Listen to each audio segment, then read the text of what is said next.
আমি যে বিষয় নিয়ে কথা বলবো, আমার আইডি আগের যে আইডিটা ছিল, যে চাকরির জন্য আমি প্রতি মুহূর্তে চাকরি খবর দিতাম, তো সেটা আমার আসলে নষ্ট হয়ে গেছে। এই কারণে আমি নতুন এখন নিউ আরেকটা আইডি খুলছি। আপনারা প্রতি মুহূর্তে মানে প্রতি যখনই চাকরি প্রকাশ হয় সবার আগে যদি পেতে চান তাহলে আমার চ্যানেলটা সাবস্ক্রাইব এবং লাইক বাটনে দিয়ে রাখবেন এবং ফলো দিয়ে রাখবেন। প্রতি মুহূর্তে যে সার্কুলার হয় আমি প্রতিটা আপডেট দেওয়ার চেষ্টা করব। ঠিক আছে, এখন যে বিষয় নিয়ে কথা বলছি, যে যে বিমান বাহিনীর যে বড় নিয়োগটা, আসলে ৩০৯ জনের যে নিয়োগটা সেটা প্রকাশ হয়েছে। তো সেটা নিয়ে এখন আলোচনা করব। এখানে বিমান বাহিনী সদর দপ্তর প্রশাসন শাখা কর্মচারী পরিদপ্তর ঢাকা সেনানিবাস, এটা প্রকাশ হয়েছে তারিখ 29/আশ্বিন 14/32 14 অক্টোবর 2025 সালে। তো এখানে নিয়োগ বিজ্ঞপ্তি: বেসামরিক পদ, বাংলাদেশ বিমান বাহিনীর সাংগঠনিক কাঠামো মুক্ত নিম্নপদ রাজস্ব খাতে বেসামরিক পদে অস্থায়ী ভিত্তিতে নিয়োগের উদ্দেশ্যে বাংলাদেশের প্রকৃত নাগরিক নিকট হতে জয়েন্ট নেভি ফোর্স cbpf.mil.bd ওয়েবসাইটের মাধ্যমে দরখাস্ত আহ্বান করা যাচ্ছে। অনলাইন ব্যতীত কোনো আবেদন গ্রহণ করা হবে না। তো এখানে অনলাইন ব্যতীত কোনো আবেদন গ্রহণ করা হবে না। তো এখানে যে অস্থায়ী, যে মানুষ বলে স্থায়ী অস্থায়ী, আসলে কি? আসলে স্থায়ী অস্থায়ী আসলে এটা পার্থক্য তেমন আমি আগের ভিডিওতে দিয়েছি, আমার আরেক আইটি, যার হয়তো আপনারা দেখছেন, যে স্থায়ী অস্থায়ী আসলে একটা স্থায়ী পদ, যে পদ সরাসরি আপনি যে স্থায়ীভাবে ঢুকতে পারবেন। আর অস্থায়ী হলো অস্থায়ী, মানে সব কিছু বিবেচনা করে সব কিছু একই, আপনার বেতন সব কিছু সব দিক থেকে একই, কিন্তু এটা 1 বছর বা 2 বছর পর তারা স্থায়ী করে নেবে। এটা হলো স্থায়ী অস্থায়ী পার্থক্য, কিন্তু সবই এক। তো এখানে যে পদের নাম, বেতন ও গ্রেড, জাতীয় বেতন স্কেল 2015 অনুযায়ী যে পদগুলো আছে, আসলে সব পদে যে গ্রেডগুলো আছে আসলে আপনারা দেখতে পাচ্ছেন সবগুলো তো গ্রেড দিয়ে দিচ্ছে তারা, শিক্ষাগত যোগ্যতা অভিজ্ঞতা যা যা লাগে সবই এটার মাধ্যমে দিয়ে দিচ্ছেন। তো এখানে যে পদ 309টি পদ, তো সেখানে প্রথম পদটা কিন্তু ধর্মীয় শিক্ষক একজন। তো এখানে যে শিক্ষাগত যোগ্যতা, বাংলাদেশ মাদ্রাসা শিক্ষা বোর্ড হতে স্বীকৃত প্রাপ্ত কোনো মাদ্রাসা হতে ফাজিল পাস, ধর্ম প্রদেশ প্রদান ও ধর্মের প্রতি উদ্ধত্তকরণের সম্মত হতে হবে। তো এখানে সবগুলো আসলে এই দ্বিতীয় নাম্বার সাটালিবি কাম কম্পিউটার অপারেটর, সাটা মুদ্রাটিক কাম কম্পিউটার অপারেটর, গবেষণা সহকারী, নকশাকার grade 3, mechanical transport driver, MTV, কোনো স্বীকৃত বোর্ড হতে মাধ্যমিক স্কুল সার্টিফিকেট সম্পন্ন পরীক্ষা উত্তীর্ণ এবং ভারী হালকা যানবাহন বৈধ লাইসেন্সধারী হতে হবে। তো মিস্ত্রি ক্লাস 1 ইঞ্জিন ফিটার, মিস্ত্রি ক্লাস 1 ইলেকট্রনিক ফিটার, মিস্ত্রি ক্লাস 1 প্রিন্টার, অফিস সহকারী cum computer, storeman, fire fighter, data entry operator, মিস্ত্রি ক্লাব 2। তো মিস্ত্রি ক্লাব 2 মেকানিক্যাল ট্রান্সপোর্ট মেকানিক, আসলে মেকানিক আসলে এগুলো মিস্ত্রিটা বেশি হয়তো নেওয়া হবে।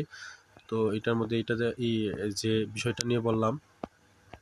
তো এখানে আরো পদ যেগুলো আছে, যে মিস্ত্রি ক্লাস, আমি যেটা বললাম বারবার যে মিস্ত্রি ক্লাসগুলো আসলে এগুলো বেশি চাইছে এবার।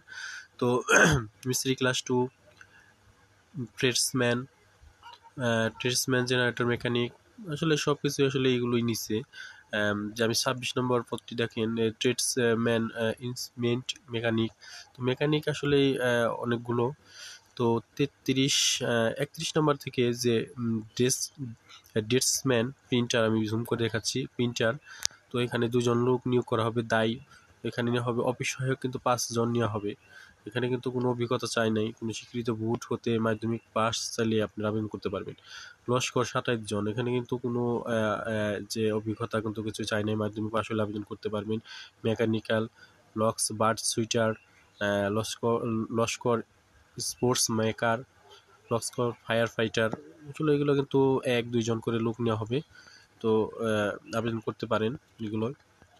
তারপরে যেটা রয়েছে লস্কর এন্টি ম্যালেরিয়া 2 জন, তো লস্কর ওয়ার্ড বয় 1 জন, আসলে এগুলো কোনো অভিজ্ঞতা চায় না। এখানে কিন্তু বাবুর্চি কুকি আবেদন করতে পারবেন। এখানে তো ৪৬ জন লোক নেওয়া হবে যারা বাবুর্চিতে আছেন বা কোনো মেসে বা কোনো হোটেলে বাবুর্চিতে আছেন, তারা কিন্তু এখানে তাদের জন্য বড় সুযোগ। এখানে কিন্তু তারা আবেদন করতে পারেন। কোনো স্বীকৃত প্রতিষ্ঠান স্কুল সার্টিফিকেশন এবং রন্ধন কাজের ন্যূনতম ১ বছরের অভিজ্ঞতা। এখানে কিন্তু অভিজ্ঞতা কম চাইছে ১ বছর, অন্যগুলোতে বেশি চায়। মেস ওয়েটার, এটা কিন্তু অনেক ভালো মানের চাকরি। ১২ জন লোক নেওয়া হবে। এখানে কিন্তু মাধ্যমিক স্কুল সার্টিফিকেশন চাইছে। ওয়াশার আপ ওয়াশার আপ এখানে কিন্তু ওয়াশার আপ বলতে বোঝাইছে যে সিকিউরিটি গার্ডের মতো। এখানে ১২ জন লোক নিয়োগ করা হবে। এখানে কোনো অভিজ্ঞতা চাই নাই। ওয়াটার ক্যারিয়ার, এখানে পানির জন্য কোনো স্বীকৃত জুনিয়র সোসাইটি, এখানে কোনো কিছু চাই নাই। মালি, আপনারা মালি পোস্টে আবেদন করতে পারেন যারা ভালো গাছ বা গাছের যত্ন বা এগুলো করতে পারেন, তারা এখানে আবেদন করতে পারেন। কোনো স্বীকৃত জুনিয়র সোসাইটি উত্তীর্ণ এবং ১ বছরের অভিজ্ঞতা চাইছে। এখানেও সহকারী বাবুর্চি, এটা কিন্তু আসলে একজন লোক নেওয়া হবে। এখানে বাবুর্চি সহকারী যার যেটা বলি সেটা। ওয়াচম্যান পরিচ্ছন্নতা কর্মী ৫০ জন, আয়া ১ জন। তো অনলাইনে আবেদন ফর্ম পূরণ এবং পরীক্ষা অংশগ্রহণের ক্ষেত্রে নিম্নলিখিত শর্তাবলী অবশ্যই অনুসরণ করতে হবে। প্রার্থীকে বয়স ৮ই নভেম্বর ২০২৫ তারিখে ১৮ থেকে ৩২ বছরের মধ্যে হতে হবে। বিজ্ঞপ্তি নং ২ এ উল্লেখিত স্যাটালিপি কাম কম্পিউটার অপারেটর ৪ নং মুদ্রাতিক কাম কম্পিউটার অপারেটর এবং ১১ নং যে উল্লেখিত অফিস সহকারী কাম কম্পিউটার মুদ্রাকরী পদে বিভাগীয় প্রার্থীর ক্ষেত্রে বয়সসীমা ৪০ বছর পর্যন্ত শীতলযোগ্য। বয়সের ক্ষেত্রে কোনো এফিডেভিট গ্রহণযোগ্য হবে না। সরকারি আধা সরকারি স্বশাসিত প্রতিষ্ঠানে চাকরি প্রার্থীগণ অবশ্যই যথাক্রমে কর্তৃপক্ষ অনুমোদিত আবেদন করতে হবে এবং মৌখিক পরীক্ষার সময় অনুমোদিত পত্র দাখিল করতে হবে। প্রার্থীকে মৌখিক পরীক্ষার সময় নিম্নবর্ণিত কাগজপত্রধারী দাখিল করতে হবে এবং শিক্ষাগত যোগ্যতা অভিজ্ঞতা সনদের মূল কপি প্রদর্শন করতে হবে।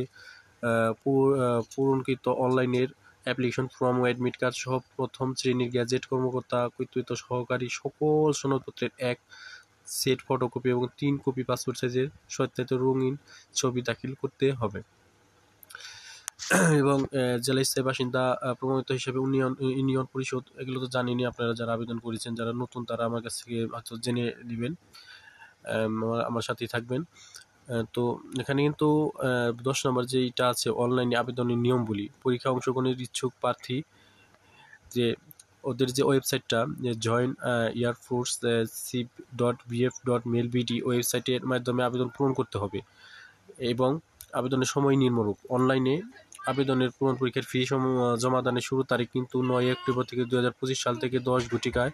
অনলাইন আবেদনের সময় শেষ তারিখ কিন্তু ৮ই নভেম্বর ২০২৫ তারিখ বিকাল ১৭ মানে বিকাল ১৭ ঘটিকা। তো আপনারা এখানে ১৯ অক্টোবর থেকে ৮ই নভেম্বর অলরেডি আবেদন শুরু হয়ে গেছে, আপনারা আবেদন করতে পারবেন। আর আবেদন যারা না করতে পারবেন আমার কাছে বলবেন, আমি অনলাইনে আবেদন করে দিব, সমস্যা নাই। অনলাইনে আবেদন যা হয় আমি সেটা আমার সাথে যোগাযোগ করবেন। আপনার যে ভোটার আইডি কার্ড সার্টিফিকেট এগুলো আমার কাছে দিবেন, আমি অনলাইনে আবেদন করে দিতে পারবো, সমস্যা নাই। ধন্যবাদ, সবাই সাথেই থাকবেন। আসসালামু আলাইকুম।